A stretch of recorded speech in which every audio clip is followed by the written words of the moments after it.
In this video, I'm gonna show you how to permanently delete apps on your iPhone. Just follow these steps to ensure apps are removed completely from your device. Here, I will show you two ways to delete apps on iPhone permanently.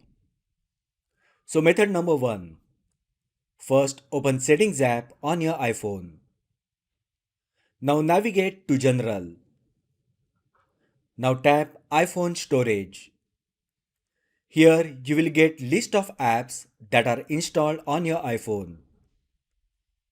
Just browse through the list of apps, and once you select the app that you wish to delete, just tap on it.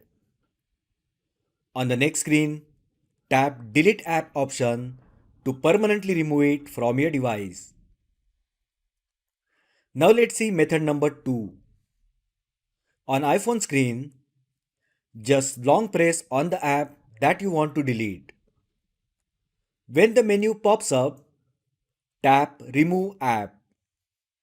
On the confirmation pop-up, tap Delete App to confirm. This will remove the app from your iPhone completely. So those were two ways using which you can permanently delete apps on your iPhone. If you find the video helpful, then like the video, share with your friends and subscribe to my channel. Thanks for watching, and I will see you in the next video.